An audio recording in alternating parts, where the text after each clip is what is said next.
वह तब तक ऐसा करता रहता है जब तक नीचे की काली मिट्टी दिखाई नहीं देने लगती। अगर कहीं छोटा सा सफेद पत्थर भी दिख जाए तो उसे भी नहीं छोड़ता। वह ऐसा इसलिए करता है ताकि पूरी सफेद बर्फ के बीच काला रंग साफ नजर आए। ऊपर से देखने पर यह एक बहुत बड़ा SOS यानी मदद का निशान बन जाता है, क्योंकि वह पिछले 3 साल से नॉर्थ पोल में फंसा हुआ है। हर दिन वह 3 काम जरूर करता है। दूसरा काम होता है अपने लगाए हुए जाल को देखना, क्योंकि उसके पास चारा नहीं है, इसीलिए अक्सर जाल खाली ही मिलता है। लेकिन आज पास वाले जाल से जोर की आवाज आई। वह तुरंत वहां भागा और धीरे धीरे रस्सी खींची। उसमें नॉर्थ पोल की एक बड़ी सैल्मन मछली फंसी हुई थी। मछली मिल गई, लेकिन उसके चेहरे पर खुशी नहीं थी। आखिर 3 साल से वह यही खाना खा रहा था। खाना खाकर ताकत जुटाई ही थी कि पास रखा अलार्म बज उठा। वह अपना सिग्नल भेजने वाला यंत्र उठाकर पास की सबसे ऊंची जगह पर चढ़ गया। फिर उसे लगातार हिलाकर बाहर की दुनिया तक मदद का संदेश भेजने लगा, लेकिन आज भी कोई जवाब नहीं मिला। इसलिए वह फिर अपने रोज के काम में लग गया। समय होने पर वापस जाकर सो गया। वापसी में वह अपने साथियों की कब्र पर भी जरूर जाता। वही जगह थी जहाँ जाकर उसे थोड़ा सुकून मिलता था। उसकी जिंदगी हर दिन ऐसे ही गुजर रही थी। अगले दिन जब वह बर्फ पर खाना इकट्ठा करने गया तो उसे वहाँ कुछ मछलियों के टुकड़े पड़े मिले। उसे तुरंत समझ आ गया कि यहाँ कोई बड़ा जानवर आया था। उसने चारों तरफ ध्यान से देखा। जब यकीन हो गया कि फिलहाल कोई खतरा नहीं है तो वह जल्दी से अपने पुराने जहाज में घुस गया और दरवाजा बंद कर लिया। बंद जगह में पहुंचकर उसे थोड़ा सुरक्षित महसूस हुआ। किस्मत अच्छी थी कि ध्रुवीय भालू वहाँ से जा चुका था। थोड़ी देर आराम करने के बाद वह फिर पहाड़ी पर गया। एक हाथ से सिग्नल भेजता रहा और दूसरे पल चारों तरफ नजर रखता रहा। जरा सी लापरवाही उसकी जान ले सकती थी, लेकिन आज भी कोई जवाब नहीं मिला। वह लौटने ही वाला था कि अचानक उसके यंत्र की लाल बत्ती हरी हो गई। इसका मतलब था कि किसी ने उसका मदद का सिग्नल पकड़ लिया है। वह और तेजी से यंत्र हिलाने लगा। तभी दूर आसमान में एक हेलीकॉप्टर दिखाई दिया। उम्मीद देखकर उसकी आंखों में चमक आ गई। उसने तुरंत सिग्नल फ्लेयर जलाया और पूरी ताकत से चिल्लाने लगा। उसे यकीन हो गया कि आखिरकार उसकी मुसीबत खत्म होने वाली है। लेकिन जैसे ही हेलीकॉप्टर उतरने वाला था अचानक बहुत तेज हवा चलने लगी। हेलीकॉप्टर का संतुलन बिगड़ गया। वह आदमी वहीं खड़ा रह गया। उसकी आंखों से बेबसी के आंसू निकल पड़े। उसे लगा कि किस्मत फिर उसके साथ खेल गई। कुछ देर बाद वह संभला और हेलीकॉप्टर की तरफ दौड़ा। उसने पायलट को बाहर निकाला, लेकिन तब तक उसकी मौत हो चुकी थी। सामने वाली सीट पर बैठी एक औरत अभी जिंदा थी, लेकिन उसके पेट पर गहरा घाव था। अगर जल्दी इलाज न मिलता तो जख्म में इन्फेक्शन होकर उसकी जान भी जा सकती थी। आदमी तुरंत हेलीकॉप्टर में दवाइयां ढूंढने लगा। किस्मत से उसे एक इमरजेंसी बॉक्स मिल गया, लेकिन उसमें सिर्फ इतनी चीजें थीं कि घाव को थोड़ी देर के लिए बांधा जा सके। पूरी तरह ठीक होने के लिए अस्पताल जरूरी था, लेकिन इस सुनसान बर्फीली जगह पर कोई अस्पताल नहीं था। फिर वह हेलीकॉप्टर में दोबारा सामान देखने लगा। उसे बर्फ तोड़ने का औजार मिला। एक पूरा नक्शा भी था, लेकिन सबसे ज्यादा खुशी उसे तब हुई जब उसे इंस्टेंट नूडल्स का एक डिब्बा मिला। कई सालों बाद वह इतना स्वादिष्ट खाना खाने वाला था। गर्म नूडल्स की भाप से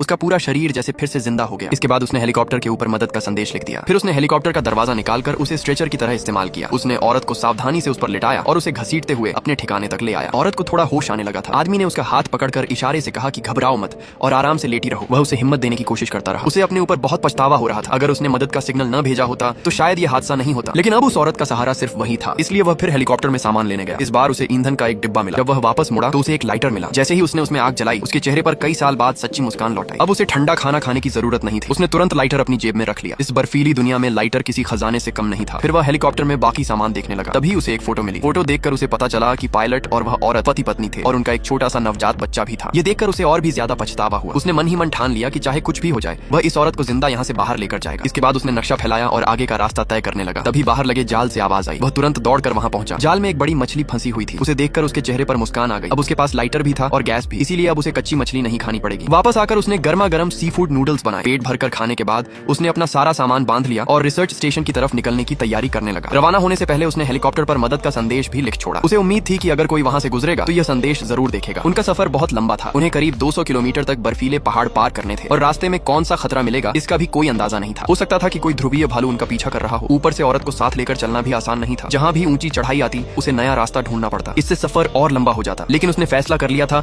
कि वह औरत को किसी भी हाल में अकेला नहीं छोड़ेगा। रात होने पर दोनों एक गुफा में रुक गए। फिर उसने मछली उबालकर साधारण सा खाना बनाया, लेकिन औरत अभी भी दर्द से परेशान थी। आदमी ने उसे खाना देने की कोशिश की, लेकिन उसने कुछ नहीं खाया। आखिर उसने उसे थोड़ा सा पानी पिलाया। जब औरत सो गई तो वह भी आराम करने ही वाला था कि बाहर किसी के चलने की आवाज सुनाई दी। ऐसा लग रहा था जैसे कोई गुफा के बाहर चक्कर लगा रहा हो। उसने तुरंत लोहे की रॉड उठाई और गुफा के मुंह की तरफ देखने लगा। अचानक